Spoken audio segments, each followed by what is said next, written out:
마태복음 24장 13절 14절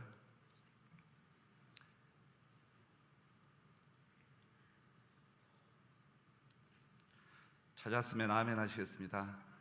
같이 합독하시겠습니다. 시작. 그러나 끝까지 견디는 자는 구원을 얻으리라. 이 천국 복음이 모든 민족에게 증언되기 위하여 온 세상에 전파되리니 그제야 끝이 오리라. 아멘. 할렐루야. 우리 한번 같이 인사할까요? 사랑합니다. 축복합니다. 잘 오셨습니다. 하나님이 함께 하십니다. 네, 우리가 어려운 그 시절을 지나가고 있습니다. 코로나19로 인해 참 쉽지 않은 그런 시간들인데 이렇게 나와서 하나님께 예배 드릴 수 있는 것이 큰 축복인 줄로 믿습니다. 제가 한번 같이 기도하겠습니다. 아버지 하나님, 우리가 주님의 존전 앞에 이렇게 모여 우리 하나님을 경배하고 찬양하며 예배합니다. 우리 가운데 충만히 임재하여 주시고 아버지의 영광을 보게 하시고 하나님의 은혜가 우리 가운데 충만한 시간이 될 수 있도록 함께하여 주시옵소서. 부족한 종이 잠시 주의 말씀을 나눕니다. 말씀 가운데 함께해 주시기를 간절히 원합니다. 감사하며 예수님 이름으로 기도하옵나이다. 네, 저는 2018년도에 3월 달에 선교지에서 철수를 했습니다. 참 어려운 그런 마음을 말레이시아에서 이제 좀 추스리는 그런 시간을 가졌습니다. 한 3개월 쉬는 시간을 가졌는데 다음 스텝을 위해서 기도를 하면서 준비를 했습니다. 제가 섬기던 그 민족은 중국 서부 끝자락에 있는 위구르족 소수민족이었습니다. 이 소수민족이 이 터키에 한 50여만 명이 있었습니다. 그래서 이 터키로 갈 그런 마음을 주셨습니다. 제가 몸담고 있었던 그 선교의 비전이 즉 중동을 향한 이슬람 선교였기 때문에 그런 준비를 하고 있었는데 제가 속한 그 선교의 8월 달에 총회가 있었습니다. 총회 가장 중요한 이슈는 그 대표 선출이 있었습니다. 무기명 투표였는데 참 부족한 제가 아주 다수표가 나와가지고 국내 선교 이제 대표 사역을 이제 감당하게 됐습니다. 제 뜻과는 상관없이 국내에서 선교의 대표 사역을 지금 감당하고 있습니다. 지난 3년 가까이 국내에서 사역을 하면서 우리나라의 그 현실과 이 교회의 현실을 보게 됐습니다. 저는 지난 30여 년 동안 선교 사역을 감당하면서 우리 한국 교회의 사랑에 빚진 그런 사람입니다. 교회 기도와 재정의 후원을 받고 사역을 했습니다. 그런데 우리 교회가 이 쇠락해가는 그런 모습을 보고 또 우리나라가 참으로 무너지는 어떤 현실을 보면서 가슴이 너무 아팠습니다. 저는 선교사이기 때문에 어떤 다른 특별한 할 일은 없고 예배드리고 이제 기도하는 참으로 이렇게 기도하면서 하나님께서 주신 은혜는 눈물입니다. 눈물 참 많이 주십니다. 지난 3년 동안 기도할 때마다 나라, 우리 교회를 놓고 기도할 때마다 참 눈물을 많이 주셔요. 그림을 좀 보여주시, PPT. 네, 제가 일부러 이렇게 좀 찍었습니다. 이렇게 무릎 꿇고 기도하면서 이런 눈물들을 정말 바가스로 맺게 될 정도로 끊임없이 눈물, 지금도 마찬가지입니다. 눈물을 많이 주십니다. 이것은 죄를 회개하는 회개의 눈물입니다. 그리고 우리 청년들을 위해서 기도하면 눈물을 주십니다. 북한, 동포, 우리 2,500만 우리 북한의 북녘에 있는 동포들 놓고 깊이 기도하면 눈물을 주십니다. 제가 섬겼던 위구르족 1,200만, 나라가 없는, 자유가 없는, 지금 150만 명 가까이 감옥에 잡혀가 있는 그 민족을 놓고 기도하면 눈물을 주십니다. 저에게 주신 실크로드 선상에 있는 이 민족들 놓고 기도하면 눈물을 주십니다. 그리고 우리 교회와 나라를 살려달라는 탄원의 눈물이기도 합니다. 사랑하는 여러분, 우리는 지금 코로나19로 참으로 어렵고 힘든 시기를 지나가고 있지요. 마지막 때를 살아가고 있다고 생각을 합니다. 오늘 우리가 읽은 이 본문 앞에 보게 되면 제자들이 세상의 어떤 끝의 징조에 대해서 예수님께 묻습니다. 이 3절에 보면 이렇게 묻게 돼요. 주님은 이 말세의 징조에 대해서 몇 가지로 대답을 하죠. 4가지로 대답을 해줍니다. 첫 번째로 영적으로 영적인 미혹이 있고 거짓 선지자들이 많이 일어난다. 두 번째로 전 세계적으로 전쟁, 기근, 지진, 누가복음 21장 11절을 보게 되면 전염병을 얘기합니다. 그리고 세 번째로 이 교회적으로 환난, 핍박, 순교가 있다. 그리고 네 번째 사회적으로 불법이 성하고 사랑이 식는다고 말씀합니다. 여러분 어떻습니까?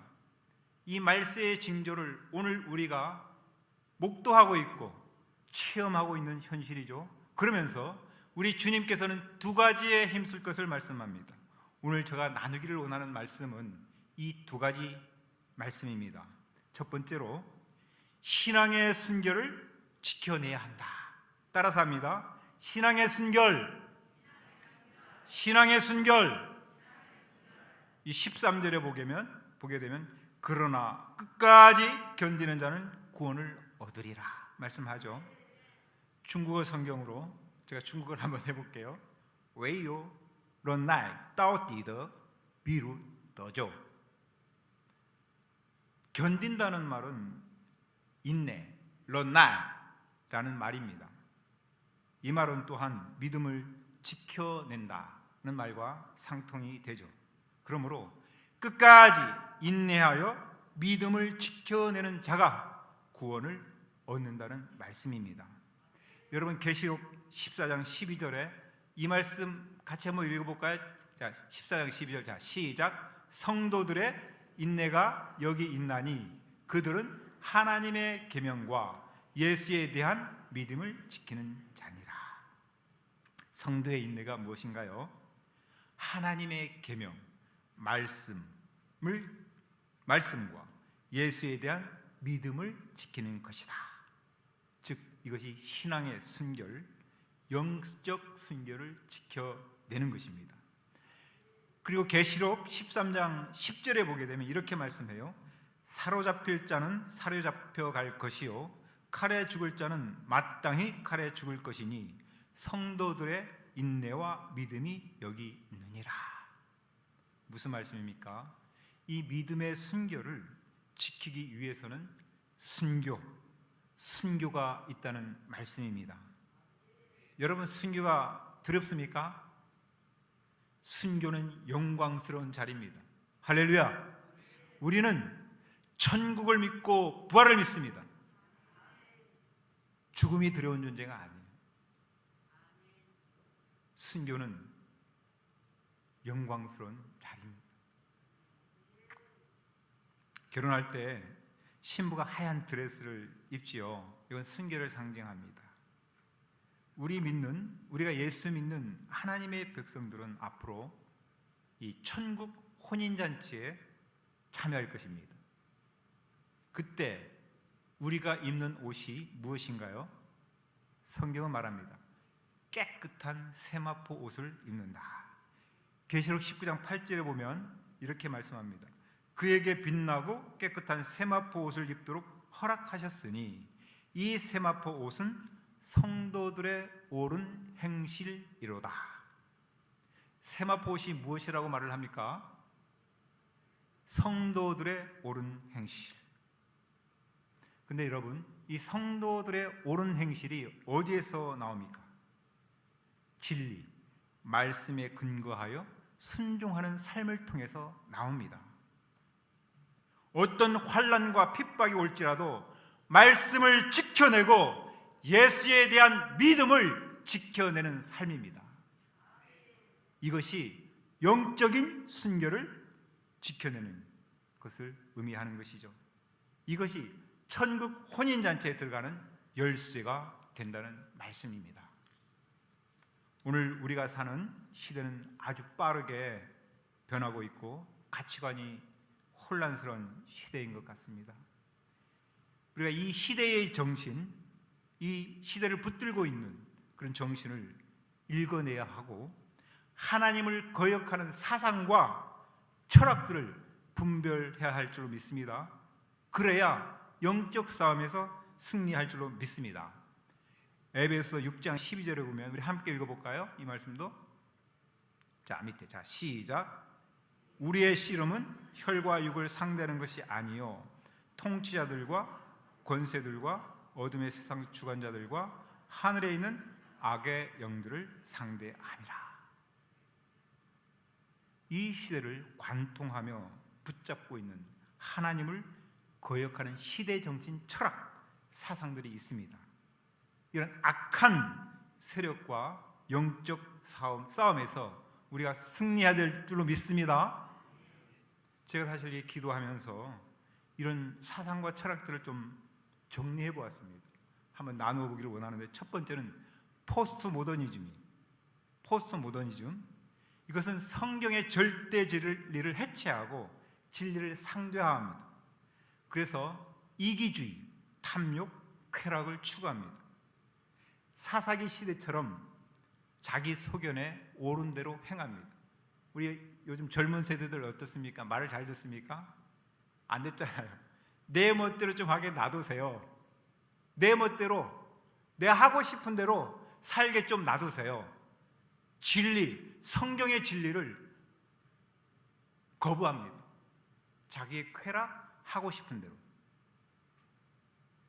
그러나 우리는 이 성경이 하나님의 말씀이요 절대 진리가 됨을 믿습니다. 할렐루야. 저희를 진리로 거룩하게 하옵소서. 아버지의 말씀은 진리니이다. 요한복음 17장 17절 말씀. 이 성경은 진리가 됩니다. 절대 진리가 됩니다. 그리고 두 번째로 종교다원주의입니다. 종교다원주의는 예수님의 유일하심을 부인하고 타종교에도 구원이 있다고 합니다. 여러분, 타종교에도 구원이 있다면 어때요? 우리가 전도를 할 필요가 있습니까? 선교할 필요가 있나요? 없지요. 오늘날 WCC 신학의 주장입니다. 우리 목사님 이 WCC 대항에서 엄청 싸웠죠. 종교다원주의입니다. 우리는 오직 예수만이 구원주가 되고 길이요 진리요 생명 되심을 믿습니다. 할렐루야. 오직 예수님만이 우리의 구원주가 되시고 생명 되시고 진리 되시고 길이 되심을 믿습니다. 이것은 우리가 생명을 걸고 지켜야 될 진리가 됩니다. 그래서 목사님 그렇게 싸우는 거예요. 그 다음 젠더 이데올로기입니다. 그건 성해체입니다. 동성애 합법화를 요구하죠. 그렇죠? 동성애가 합법화가 되면 여러분 가정이 해체가 됩니다. 그리고 도덕 윤리 개념은 없게 됩니다. 남자끼리 여자끼리 결혼하는 것이 합법화가 돼요. 여러분 그것이 용납이 되겠습니까? 내 아들, 딸이 아들이 아들을 데려와서 결혼하겠다. 딸이 딸을 데려와서 결혼하겠다. 어느 부모님이 그것을 용납할 수가 있습니까? 근데 이것이 지금 이 정권에서는 이것이 지금 법으로 지금 제정되려고 하고 있습니다. 이것은 하나님의 창조 질서를 파괴하는 죄악입니다. 이것은 우리가 용납할 수가 없는 것이지요. 그렇죠? 창세기 2장 24절에 이렇게 말합니다. 남자가 부모를 떠나 그 아내와 연합하여 둘이 한 몸을 이룰지라. 남자와 여자를 하나님이 창조하셨고 결혼이라는 이 제도를 통해서 가정을 이루게 하신 것이 하나님의 창조 질서잖아요. 특별히 공산주의 사상을 가진 좌익 정치인들이 여기에 동조를 하고 있습니다. 네 번째로는 네오막시즘입니다. 이것은 하나님이 없다는 사상입니다. 무신론, 인본주의 사상입니다. 저는 중국 이 공산주의 체제에서 25년 가까이 사역을 했습니다. 공산주의자들은 하나님이 없다는 무신론자들입니다. 우리는 이것을 용납할 수가 없는 것이죠. 우리 성경을 열면 창세기 1장 1절 말씀이 무엇인가요? 하나님이 천지를 창조하시니라. 할렐루야. 하나님께서 하늘과 땅을 창조하신 창조주가 되십니다. 우리는 창조적 세계관을 갖습니다. 하나님을 우리는 믿습니다. 그러므로 이런 공산주의와 우리 양립할 수가 없는 거예요. 공산주의와 기독교는 양립할 수가 없습니다. 그래서 공산주의자들은 이 기독교를 그렇게 싫어하는 거예요. 그러니까 시진핑이 1인 독재를 완성하면서 했던 일이 뭐냐면 교회 파괴입니다. 십자가를 수만 개를 내렸고 교회를 많이 파괴하고 그리고 선교사를 추앙했잖아요. 저희들을 추앙합니다. 1인 독재를 완성한, 그리고 자기를 자신을 우상화시킵니다. 교회에다가 자기 그 초상화를, 십자가를 내리고 초상화를 갖다 걸게 합니다. 무신론자들이 권력을 잡으면 이 권력을 사유화하고 우상화하는 작업을 합니다. 그것이 이제 중국의 시진핑 정권, 북한의 김정은, 김일성, 김정일, 김정은 정권. 좀 러시아도 마찬가지예요. 푸틴이 지금 장기 집권하잖아요. 우크라이나를 지금 침략했잖아요. 이런 정권들입니다. 그럼 다섯 번째로 세속주의입니다. 세속주의는 만몬을 숭배하는 성공지상주의라 말할 수 있어요. 세상의 성공 가치는 돈, 권력, 명예를 취하라. 그러면 성공이다 말을 하죠. 이것은 계속 올라가는 겁니다. 상향지향적이라면 넓은 문, 넓은 길을 택하는 것이지요. 그런데 어떻습니까? 오늘 우리 교회는 어떻습니까? 이 성공 가치를 추구하지 않습니까? 저는 우리 국내 들어 사역한 우리 교회가 가장 큰 지금 죄악의 길 가운데 세속화의 길을 가고 있는 거예요. 거룩성을 잃어버렸어요. 구별이 안 돼요. 세상의 가치를 좇고 있잖아요. 돈을 사랑하고요, 자리를 탐하잖아요. 총회장, 무슨 장, 무슨 자리, 권력이죠. 명예, 세속합니다. 그러나 주님의 몸된 교회는 세상과 구별돼야 할 줄로 믿습니다. 주님을 따른다는 것은 올라가는 것이 아니라 어떻습니까? 내려가는 거예요. 좁은 문, 좁은 길, 십자가의 길입니다. 주님을 보세요. 하늘 보자 버리시고, 그죠? 하나님과 동등됨을 취하지 아니하시고 성육신 하셔서 우리 피조물인 인간의 모습으로 오셔서 십자가에 죽기까지 복종하시고 무덤으로 내려간 인생이 예수님의 인생입니다. 그러면서 제자들을 향해서, 우리들을 향해서 무엇이라 말씀합니까? 너는 나를 따르라. 라이건 총호. 주님을 따르는 삶은 올라가는 이 삶이 아니라 비우고 내리고 내려가고 떠나가는 그 삶이에요.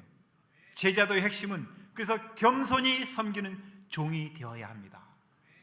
세상의 가치와 거꾸로 가는 거예요. 이게 거룩입니다. 이 거룩을 회복해야 돼요, 우리 교회가. 주님의 길 보세요. 제자들 역시 늘상 싸움의 주제가 뭔지 아십니까? 누가 크냐의 싸움이에요. 내가 대장이 될 거야. 복음서에 다 나타나요. 그죠? 그리고 제자들의 어머니 역시 마찬가지. 살로메, 내 두 아들은 뭐라고요? 주님의 나라에 좌우편에 앉게 해달라고, 성공시켜달라고, 권력의 자리에 앉게 해달라고. 여러분은 어떠세요? 주님을 따르는 제자, 주님 제자의 어머니 역시 성공 가치를 추구하는 겁니다. 주님의 대답이 뭐라 얘기하는지 아십니까? 너가 크고자 하니 뭐라고요? 섬기는 자가 되어라. 너가 으뜸이 되기를 원하니 종이 되어라. 나는 섬김 받으러 온 것이 아니라 섬기려 왔고 많은 사람들의 대성물로 죽기 위해서 왔다. 예수님의 인생을 보십시오. 섬기는 삶을, 종된 삶을, 그리고 십자가에 죽어 주셔서 저와 여러분을 죄악에서 구원하시고 하나님의 자녀 삼아 주셨습니다. 그 길을 따라오라. 거룩입니다. 마지막으로 과학 문명의 발달입니다. 이건 컴퓨터 AI, 인공지능, 생명공학, 유전자 조작까지 가죠. 지금. 그리고 이 사이버 세계, 빅테크 등입니다. 인간의 지금 이 교만은 바벨탑을 지금 쌓고 있어요.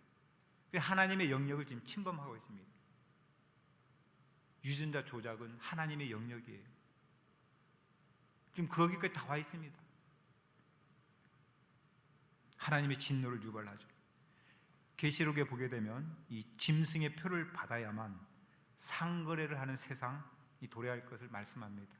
거의 거기까지 와 있습니다. 여러분 핸드폰 지금 QR 코드에서 다 스캔하죠. 핸드폰 다 하죠. 그렇죠? 다 인식이 됩니다. 근데 그 스캔하는 게 몸속으로 들어오면 통제 사회가 끝나는 겁니다. 지금 거기까지 와 있어요. 이미 다 그것이 다 준비되어 있습니다. 근데 이 모든 것들이 보면 얽히고 설켜 있어요. 정치, 경제, 그 다음 교육계, 교계 보세요. 이게 얽히고 설켜서 제가 고국에 돌아와 보니까요, 나라가요 그냥 미쳐 돌아가는 거예요. 기준이 없어요. 진리 기준이 없어요. 그냥 미쳐 돌아가는 거예요. 뭡니까? 이 모든 것들이 그 밑에는 사단이 지배하고 있는 거예요. 조종하고 있는 거예요. 이 하나님을 거역하는 사상과 철학, 이 모든 흐름 속에 사단이 밑에서, 제가 아까 눈물을 많이 흘렸는데 영적 싸움, 살려달라, 살려달라. 이 악한 사단의 권세를 파하는,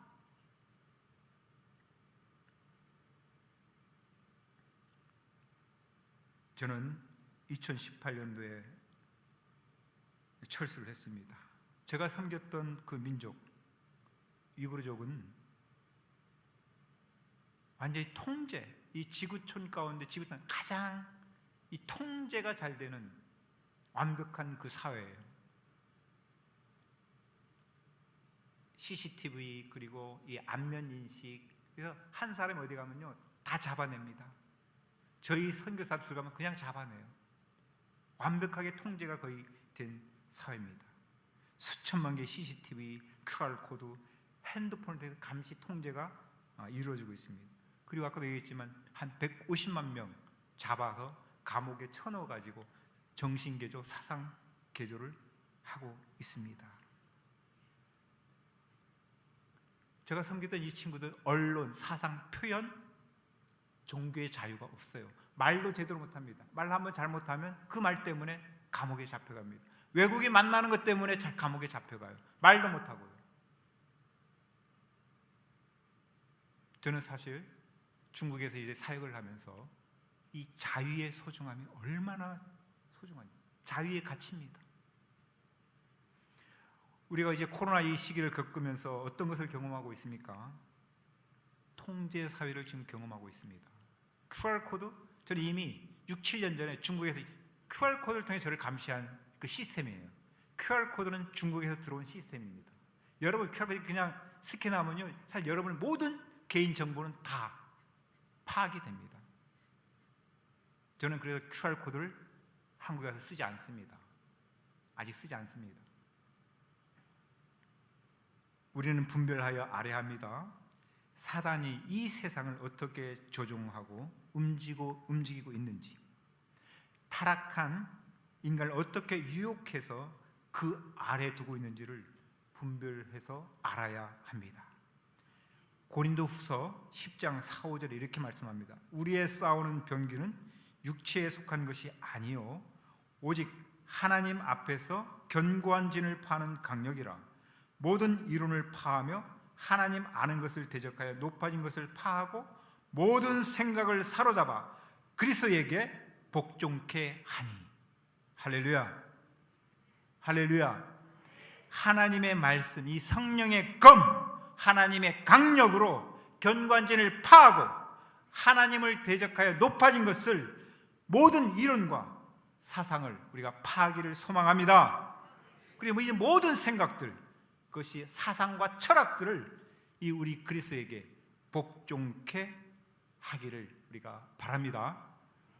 복종케, 예수님, 예수 그리스도에게 복종케, 진리가 되신 우리 예수님.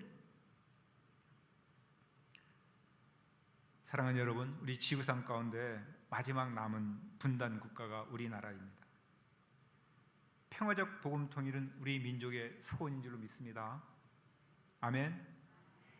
제가 약 2년 전에 아내와 함께 6.25 전쟁 기념관을 다녀온 적이 있습니다. 기념관 입구에 가게 되면 6.25 참전 16개국 전사자 명단이 있습니다. 약 4만 2천 명 정도 되는 것으로 기억하는데, 한번 사진 하나 보여주실래요? 그 중에 약 3만 5천 명이, 저 기념관인데요, 3만 5천 명이 미군이었습니다. 저 왼쪽에 저 그림 보게 되면 그 전사자 숫자들이 나옵니다. 미군이 약 3만 5천 명 정도가 이제 전사를 했는데, 여러분 1950년대 우리 한반도, 이 조선반도는 어때요? 정말로 빈국이었잖아요. 가난했잖아요. 이 조선반도가, 한반도가 뭐 그리 소중하다고 이 가난한 땅에 와서 그 젊은 20대 청년들이 피 흘려 죽어갔는가 질문하게 됐습니다. 그것은 다름이 아니라 자유의 가치 때문인 줄로 믿습니다. 자유의 가치 때문이에요. 그래서 그걸 묵상하니까 그냥 고맙더라고요. 감사하더라고요. 자유 대한민국을 지켜준 이 미군 3만 5천 명, 우리 젊은 아이들을 어느 나라 가서 그렇게 피 흘려 죽게 하시겠습니까? 그냥 미국에 감사했습니다. 고맙고 감사했습니다. 분단 후 70년이 지났는데 한번 북한과 남한을 비교해 보십시오. 자유민주주의 체제 하에 우리 남한은요 천국입니다. 제가 어디서 그걸 느끼냐면요, 제가 사역했던 그 중국 우르무치 공항에서 인천공항 딱 들어오면요 10분이면 그냥 나옵니다. 천국이에요. 거꾸로 거기 우르무치 돌아가면요 신발 다 벗고 벨트 다 벗고 옷 다 벗고요 그냥 음침한 것, 어디 좀 그 지옥으로 들어가는 그 기분이 듭니다. 우리나라는 경제적으로 지금 선진국이 됐죠. 정치적으로 민주화가 됐죠. 얼마나 우리나라가 아름답고 너무도 살기 좋은 나라인지 모릅니다. 물, 공기, 산, 이렇게 또 산세, 그리고 바다. 그리고 북한은 어떻습니까? 공산주의 체제하에 3세대 세습을 했잖아요. 어때요? 지옥입니다. 지옥이에요. 근데 안타까운 것은 우리나라가 어떻게 이렇게 천국을 지옥으로 이렇게 이끌고 있는 어떤 체제. 사랑하는 여러분, 자유 대한민국을 지켜야 할 줄로 믿습니다. 저는 조국 자유 대한민국을 사랑합니다. 왜 그러냐 하면 제가 섬겼던 위구르족은 얼굴 생김새가 완전 달라요. 생활 습관이 달라요. 근데 나라 없는 그 서름을 어떻게 당하고 있는지 지금도. 이 조국, 우리 고국이 있다는 것이 얼마나 감사한지 몰라요. 저는 고향이 제주입니다. 제주에 가면 제가 4.3 공원을 10번 이상 다녀왔습니다. 저희 아버지 세대의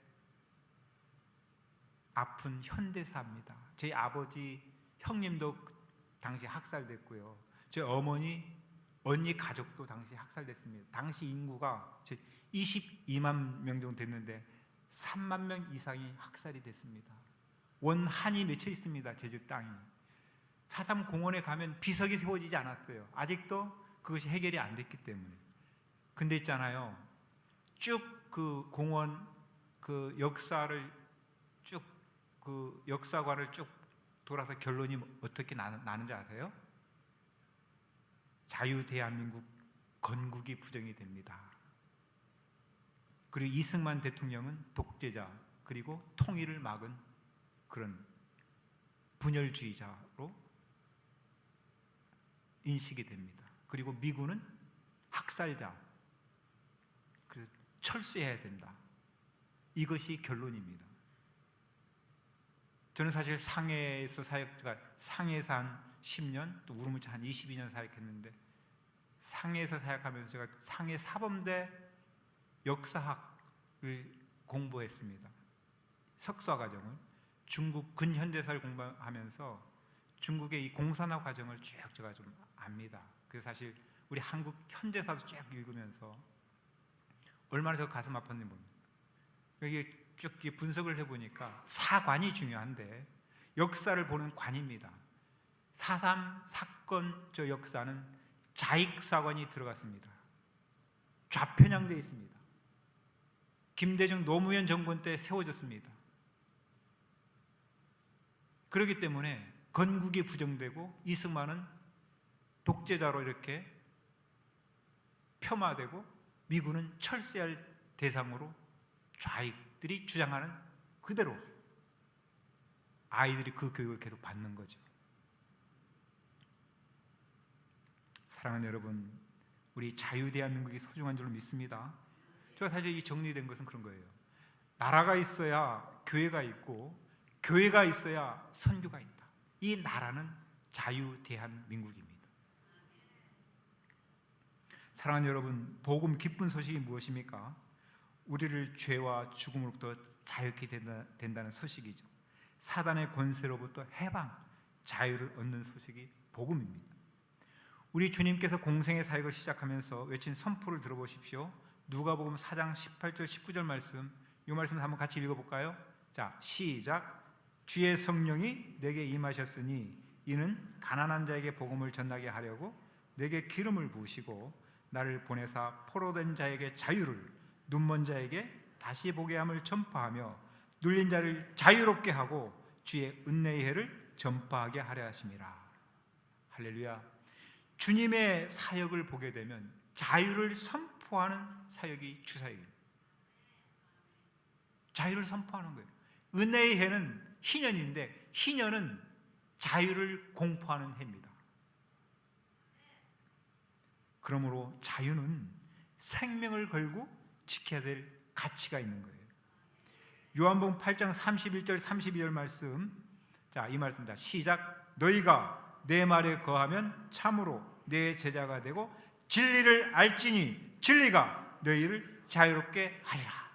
진리가 너희를 자유롭게 하리라. 진리는 예수 그리스도가 됩니다. 예수 안에 참된 자유가 있다. 자유가 있다는 말은 다른 말로 진리가 다스린다는 거예요. 우리가 지금 자유가 있다는 것은 우리는 예수님이 다스린다는 의미가 있습니다. 거꾸로 반대로 통제 사회가 된다는 것은 진리가 다스리지 못한다는 거예요. 그건 뭐예요? 하나님이 없는 이런 공산주의, 전체주의 사회가 된다는 말입니다.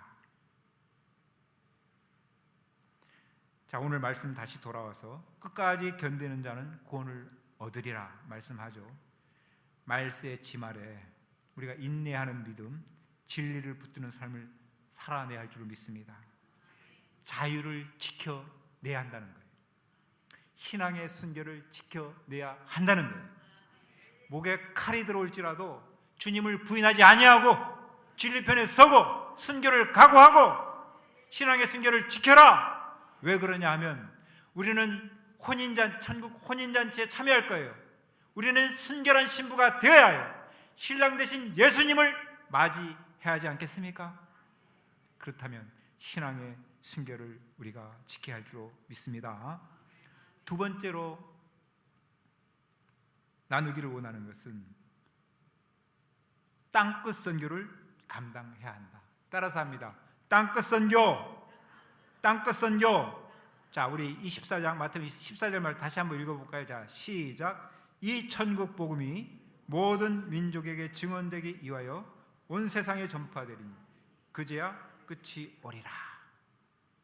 복음이 온 세상 모든 민족 땅끝까지 전파되면 예수님은 다시 오십니다. 할렐루야. 구속의 역사가 완성되면 인류 역사는 종말을 맞이하게 됩니다. 그리고 우리 하나님의 꿈인 이 비전, 계시록 7장 9절 8절을 보게 되면 하나님의 꿈, 이 비전이라는 찬양 가사가 있죠. 천상에서 예배드리는 그 장면, 이 꿈은 성취가 됩니다. 계시록 21장 1절 2절에 보게 되면 이렇게 말씀을 해요. 또 내가 새 하늘과 새 땅을 보니 처음 하늘과 처음 땅이 없어졌고 바다도 다시 있지 않더라. 또 내가 보매 거룩한 성 새 예루살렘이 하나님께로부터 하늘에서 내려오니 그 준비한 것이 신부가 남편을 위하여 단장한 것 같더라. 할렐루야. 그날에 새 하늘과 새 땅, 신천지는 열리게 될 것입니다. 그리고 거룩한 성 새 예루살렘에 우리는 들어가게 될 것입니다. 이 날을 우리가 소망합니다. 소망합니다. 할렐루야. 그러므로 우리가 선교에 동참해야 될 이유가 여기 있습니다. 왜 우리가 선교를 해야 합니까? 선교는 예수님의 유언입니다. 한번 따라서 해볼까요? 예수님의 유언, 예수님의 유언.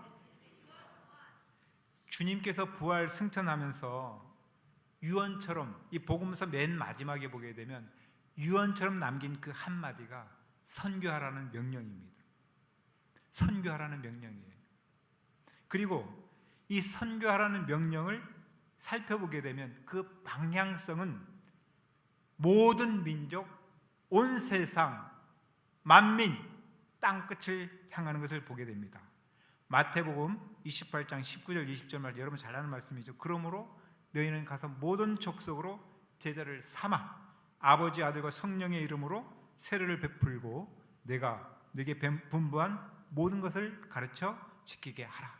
볼지어다 세상 끝날까지 너희와 항상 함께 있으리라 하시니라. 너희는 가서 모든 족속으로 제자를 삼아라. 사도행전 1장 8절 말씀 잘 아는 말씀이죠.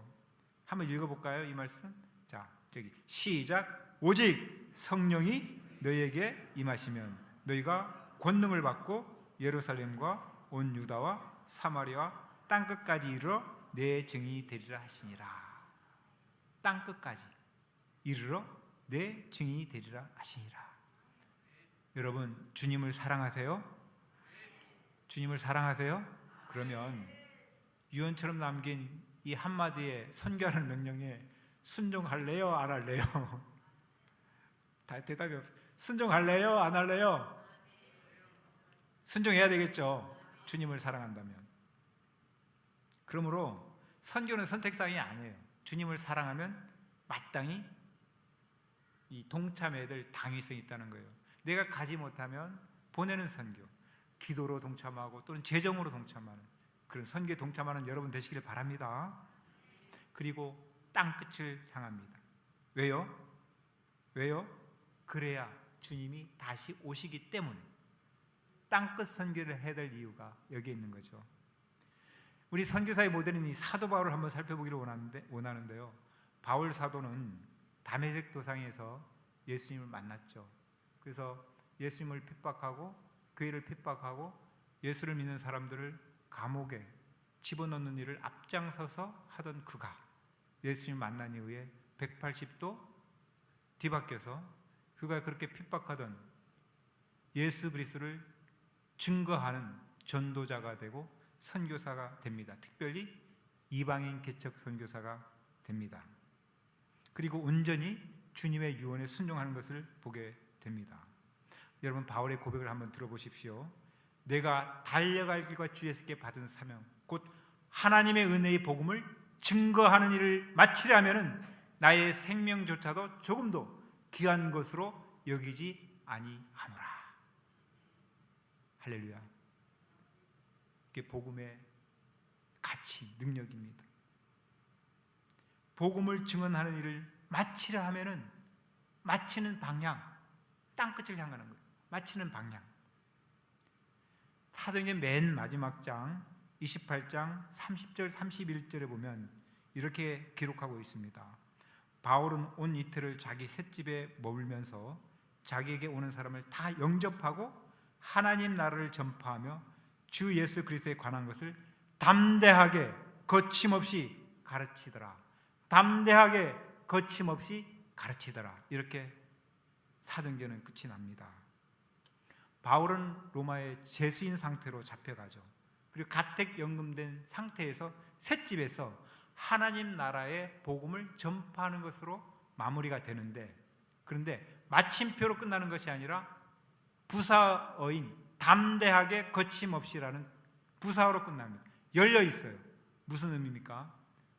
지금도 이 부르심, 선교의 사명에 헌신해서 순종하는 하나님의 사역자, 하나님의 사람들을 통해서 사도행전 29장은 지금도 계속 기록되고 있다는 말씀이에요. 여러분 잘 아는 서울의 온누리교회 비전이 무엇인지 아세요? 액츠 29입니다. 사도행전 29장을 써내려 가자. 예수님이 오실 때까지, 다시 오실 때까지. 로마서 15장 20절에 보게 되면 바울의 이 프론티어, 개척 정신을 보게 됩니다. 또 내가 그리스도의 이름을 부르는 곳에는 복음을 전하지 않기를 힘썼노니 이는 남이 터 위에 건축하지 아니하려 함이라. 무슨 의미입니까? 이 교회가 세워진 곳, 많이 있는 곳, 복음이 흥황한 곳은 내가 가지 않겠다. 복음이 미약한 곳, 교회가 없는 곳, 개척 지역, 미전도 종족, 그 어려운 지역으로 나는 계속 가겠다라는 의지의 표현입니다.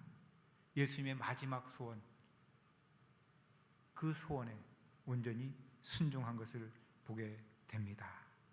로마서 15장 23절을 보게 되면 이 말씀 한번 같이 읽어보자. 밑에 시작. 이제는 이 지방에 일할 곳이 없고 또 여러 해 전부터 언제든지 서반으로 갈 때에 너에게 가기를 바라고 있었으니 이는 지나가는 길에 너희를 보고 먼저 너희와 사귐으로 얼마간 기쁨을 가진 후에 너희가 그리로 보내주기를 바람이라. 바울은 지금 사실 이 로마 교회, 그러니까 여기 지금 배경을 보게 되면 거기서 이제 구제 헌금을 이렇게 모았어요. 그리고 예루살렘 교회를 이제 돕고, 그다음 내가 돌아와서 너희들이 나를, 서바나가 어디입니까? 스페인이에요. 당시 땅 끝으로 얘기했던 스페인으로 나를 선교사로 파송해달라는 부탁을 하고 있습니다. 너희가 그리로 보내주기를 바란다. 여러분, 바울은 서바나로 가지 못했어요. 로마에서 순교했잖아요. 바울은 비록 로마에서 순교했지만 이 땅끝, 당시 스페인까지, 스페인 땅끝까지 가기를 원하는 그 간절한 그 소원이 있는 것을 우리가 보게 됩니다. 무슨 말입니까? 예수님의 그 유언, 땅끝을 향한 그 선교에 온전히 순종한 것을 보게 됩니다. 사랑하는 여러분, 주님의 다시 오심을 소망하십니까? 별로 반응이 시원치 않습니다. 주님의 다시 오심을 소망하세요? 할렐루야. 그렇다면 땅끝까지 복음 전파돼야 할 줄로 믿습니다. 이것이 우리가 땅끝 선교, 전방 개척 선교를 해야 되는 이유입니다. 여러분 기도를 많이 하시잖아요. 물론 우리 나라를 위해서 기도해야 되겠지만 우리 말씀에 근거해서 열방을 위해서, 특히 이런 개척 지역, 어려운 지역에서 사역하는 선교사들, 그 영혼들을 위해서 기도해 주시기를 부탁드립니다. 하나님은 저를 1988년 겨울에 개척 선교사로 불러 주셨습니다. 고향이 제주인데 제가 이런 간증은 다 할 수 없습니다. 시간이 없기 때문에. 저는 예수를 도무지 믿을 수 없는 그 가정의 환경에 장남으로 태어났고요. 저를 어린 때 병을 통해서 크게 다치게 되면서 찾아오셨어요. 중학교 3년을 병으로 보냈는데 제가 6번 기절을 했습니다. 고1 때 다시 쓰러지면서 휴학을 하게 되면서 교회로 다니게 됐습니다. 그런데 제가 이제 일찍 군대를 가게 됐는데 군대에서 깨달은 게 두 가지가 은혜를 주셨다. 하나는 고1 교회 다니는 시점에 저희 병을 치유를 해주셨더라고요. 두 번째, 제가 쓰러지면서 질문했던 인생의 그런 질문들, 죽음이 뭐냐? 쓰러지는 것은 기절한 건 죽은 거랑 마찬가지거든요. 그럼 인생이 뭐냐? 진리는 뭐냐? 이런 질문들이었어요. 근데 제가 예수님을 만나고 성경을 통해 깊은 이것이 해결이 됐습니다. 길이요, 진리요, 생명 대신 예수님을 제가 만나고 인생이 확 바뀌고 두 가지 은혜를 주십니다. 기도의 은혜와 전도의 은혜. 전 미친놈처럼 젊은 날에 전도를 했습니다. 제주시에서 가장 번화가 이 중앙로에서 확성기를 들고 토요일 오후 5시만 되면 외쳤어요. 3년을 외쳤습니다. 주인 터미널, 그리고 88년 겨울에 무교회 중산간 지역, 제주에 이 중산간 지역에 교회가 없는데 이제 2박 3일 전도여행하면서 제가 개척 선교사로 부르심을 받았습니다. 제주는 거기 몽고 영향을 많이 받았어요. 항파들이 고성, 항목, 유적지 쭉 올라오면 여기 이시돌 목장, 조랑마를 보게 됐습니다. 그러면서 몽고를 놓고 기도하면서 몽고를 스터디하면서 징기즈칸을 알게 됐고, 징기즈칸의 그 군대가, 기마병 군대가 세계를 정복할 때 이용했던 그 길이 실크로드입니다. 그래서 제가 94년도에 몽고를 정탐 여행을 갔다 올 때에 사실 그 전에 이 중국을 쭉 상해 배를 타서 상해 그 양자강, 하류 무안까지 2박 3일 또 정탐여행을 다녀오고 제가 품었던 몽골을 다녀오게 됩니다. 근데 몽골은 인구가 한 250만밖에 안 됐고요. 이미 열려 있었습니다. 저는 비즈니스 전문인 선교사 준비를 했는데 비즈니스 할 환경이 아니었습니다. 근데 제가 가슴에 새겼던 그 문구가 있습니다. 제가 한번 읽어볼게요. 당시에 징기즈칸이 칼로 정복한 땅과 민족을 그리스도의 복음과 사랑으로 섬기리라. 창세기 12장 1절로 9절 말씀. 이것이 우리 선교의 비전구호인 실크로드 라이프로드라는 비전구호가 됩니다. 실크로드의 생명의 수로를, 생명의 길을. 실크로드는 중국 서북 소수민족, 중앙아시아, 서남아시아, 중동, 북아프리카를 품는 지금 가장 선거하기 어려운 지역으로 남아있는 땅과 민족입니다. 이 지역, 이 민족들을 품게 하셨습니다. 이 방향성은 땅끝 선교의 방향성입니다. 주님의 다시 오심을 예비하는 선교사역을 감당하는 것이지요. 그래서 제가 이제 1994년도에 이 훈련들을 받고 조그만 사업을 통해서 상해를 개척합니다. 한번 사진 보여 주실래요? 그래서 상해 서진교회를 개척합니다. 저렇게 시간이 없기 때문에 그림만 보세요. 저렇게 이제 개척이 되고, 그리고 2007년도에 제가 품었던 신장 위구르 자치구 우르무치로 이동을 합니다. 이 교회를 내려놓고 그 이제 직업대학교 교수, 저기 제가 세례주는 밑에 보게 되면 직업대학교가 있죠. 저렇게 또 교회가 개척이 됩니다. 그리고 2010년도부터는 이 사역을 내려놓고 이제 소수민족 위구르족과 카자크족을 품게 하십니다. 제가 위구르족을 품게 하신 말씀이 있어요. 누가복음 4장 18절 19절 말씀이에요. 예수님이 공생의 사역을 시작할 때 이사야 61장 말씀을 인용하죠. 성령이 내게 임하셨으니 이는 가난한 자에게 복음을 전하게 하시려고 기름 부으심을 받고 나를 보내사 포로된 자, 아까 읽었죠, 자유를, 눈먼 자를 다시 보게 하며 눌린 자를 자유케 하고 주의 은혜를 전파하게 하려심이라. 그래서 가난한 자를 묵상하는데 위구르족이 진짜로 가난한 거예요. 정치적으로 보니까 나라가 없습니다. 영적으로 보니까 이슬람의 지배를 받아요. 경제적으로 보니까 모든 상권은 한족들에 뺏겼어요. 그래서 정말로 가난해요. 눈물을 주는 거예요. 그래서 이 한족 사회를 내려놓고 이 소수민족 사회, 이슬람 사회를 하는데, 이 이슬람 사회는 비즈니스가 필수입니다. 저는 상해 개척을 사실 조금 비즈니스를 했습니다. 그래서 이 옷사업을 하게 됩니다. 아까 그림을 좀 보여주실래요? 이 옷사업을 통해서 이슬람, 이 소수민족 사역은 정말 어렵더라고요. 더 에너지를 많이 썼고 더 이렇게 했지만 열매가 없는, 7년 동안 열매가 없었습니다. 굉장히 힘들었어요. 근데 어쨌든 하나님께서 이 사업체를 축복해 주셔서 1호점을 2호점으로 1호점, 2호점을 낳게 하고요. 그리고 저희 아내가 이제 여성복이었기 때문에 아내가 사장이 전 뒤에서 돕는 역할을 했는데, 이 이윤을 저희들이 땀 흘려 번 그 재정을 저희를 쓴 것이 아니라 이 기금을 만들어 가지고 카자흐족 6명, 위구르족 6명 아이들을, 부모님이 없는 그런 정말로 불쌍한 아이들, 정말로 어려운 아이들을 12명을 입양해 가지고 생활비를 지원하고 학비를 지원하고 그는 꾸준히 했습니다. 그랬더니 새 가정이 돌아왔습니다. 그 열매예요. 이때 이 카자흐족입니다. 어머니가 없습니다. 저렇게 가정이 돌아와서 제가 철수할 때까지 양육을 하고, 정말로 불쌍합니다. 저는 지금은 만날 수가 없지만, 할렐루야. 두 번째 그 위구르족 보여주실래요?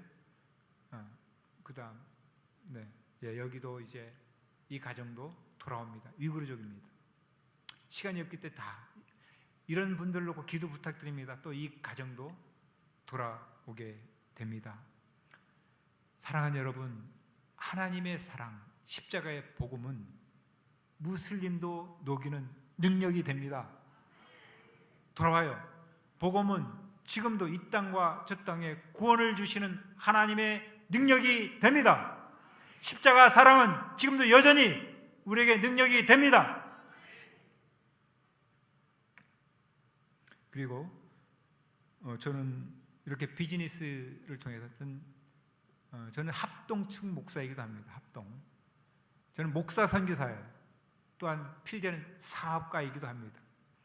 사도 바울처럼, 사도 바울이 텐트 메이커가 돼서 사역했던 것처럼 저도 이제 그런 사역을 감당하는 거죠. 그리고 코로나19로 어려운 이런 상황 가운데서 작년 3월 13일에 저희 선교회, 제가 실크로드 선교회를 창립하게 됩니다. 새롭게.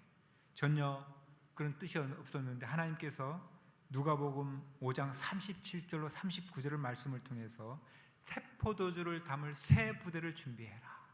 코로나19 이후에 선교의 파라다임도 바뀌게 되고 교회도 많이 바뀌게 될 겁니다.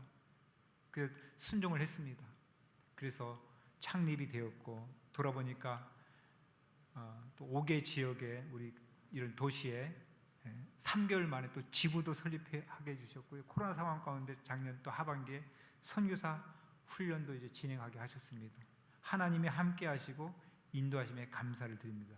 지금은 제가 지난주부터 대구, 부산, 제주를 거쳐 광주, 내일은 또 대전으로 전국 투어를 하고 있습니다. 이렇게 교회 사역을 하면서 우리 지부를 돌아보고, 이런 지부의 제 중보 기도 모임들, 그다음 우리 선교 학교들을 이렇게 준비하는 우리 하나님의 사람들, 사역자, 동역자들을 만나면서 그런 일들을 감당하고 있습니다. 생각날 때 저도 실크로드 선교를 위해서 기도를 부탁드립니다. 재작년 2월에 저희들 그 동역자들과 함께 터키의 비전 트립을 간 적이 있습니다. 이스탄불에서, 이 그림 가만히 좀 보여주시면 좋겠습니다. 이스탄불에서 차를 렌트해가지고 앙카라를 거쳐서 지중해 메르신까지 왕복 한 3,000km를 이렇게 쭉 정탐 여행 10일 동안 다녀온 적이 있습니다. 주일날 그 메르신에서 터킨 교회에서 예배를 드리게 됩니다. 한 25명 정도 예배를 드렸는데, 저기 보게 되면 왼쪽 아래에 저분 터키 목사님이고요. 저 위에 찬양, 기타로 연주하는 분이 사모님인데 한국 분이 돼요. 터키에서 지금 30년 동안 사역을 하는 분인데, 터키어로 예배 드리는데 여기 5개 민족이 예배를 드렸거든요. 시리아, 쿠르드, 터키, 우리 한국, 우리 동역자들 5명, 그 다음 노르웨이.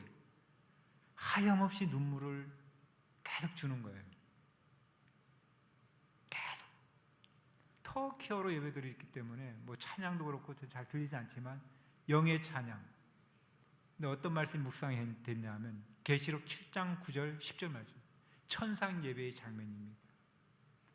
그러니까 하나님께서 구원하시기로 작정하신 모든 백성들이 선교를 통해서 주께 돌아오고 충만한 수가 차고, 그래서 예수님이 오셔서 천상에서 드려지는 예배, 그 예배를 맛보는 거예요. 5개 민족이 예배 드리는데 그 장면이 묵상이 되는 겁니다. 계시록 7장 9절 10절 보게 되면 이 여기 말씀 마지막으로 한번 같이 읽어볼까요? 자, 시작. 2일 후에 내가 보니 각 나라와 족속과 백성과 방언에서 아무도 능히 셀 수 없는 큰 무리가 나와 흰 옷을 입고 손에 종려가지 나무를 들고 보좌 앞과 어린 양 앞에 서서 큰 소리로 외쳐 이르되 구원하심이 보좌에 앉으신 우리 하나님과 어린 양에게 있도다. 비전이란 찬양의 가사입니다. 비전, 하나님의 비전이 이거예요. 천상 예배를 드립니다. 하나님께서 구원하시기로 작정한 모든 족속과 백성과 방언, 그 자리에 저와 여러분이 앉아 있을 겁니다. 할렐루야. 그리고 저희들이 선교했던 우리 중국의 가정교회들, 우리 소수민족들, 그리고 여러분들이 기도하는 그런 선교사님들이 섬기는 그런 교회들, 열방의 모든 백성들이 그 자리에 앉아서 천상에서 예배드린 그날이 올 줄로 믿습니다. 하나님의 꿈은 성취될 줄로 믿습니다. 우리가 이 날을 고대하고 대망합니다. 말씀을 정리합니다. 오늘 우리는 말세 지말에 살고 있습니다. 이런 마지막 시대에 우리 주님은 2가지에 힘쓸 것을 강조합니다. 하나는 하나님의 말씀을 붙들고 예수에 대한 믿음을 지켜내라는 것이에요. 세상에 이 불의와 타협하지 말고 주님을 배신하지 말고요. 말세 지말에 배역이 있습니다. 배역이 있어요. 하나님을 떠나요. 주님을 떠나요. 끝까지 주님을 따르는 신앙의 순결을 지켜내는 저와 여러분들 되기를 바랍니다. 다른 하나는 복음이 미약한 곳으로, 온 세상으로, 땅끝을 향하여 복음 들고 나가라는 거예요. 땅끝 선교를 감당하라는 거예요. 왜 그렇습니까? 그래야 주님이 다시 오시기 때문입니다. 땅끝까지 복음이 전파돼야, 이 말씀이 성취돼야 하나님이 구원하시기로 작정한 그 백성들이 복음을 듣고 주께 돌아와야, 충만한 수가 차야 주님이 다시 오시기 때문에 지금 저 실크로 선상에 어려운 저 민족들, 여러분 우리나라만 아니면 이렇게 기도하지 마시고 열방, 저 죽어가는 사망의 음침한 골짜기에 그 죽어가는 영혼들, 그들을 위해서 중보해 주시기를 바랍니다. 그래야 주님이 다시 오시기 때문에 그렇습니다. 우리 모두가 보내거나 나가는 선교에 동참하시기를 바랍니다. 그래서 우리 모두가 신랑 대신 다시 오실 그 주님을 예배하는 순결한 신부가 다 되시기를 주님의 이름으로 축복합니다. 할렐루야.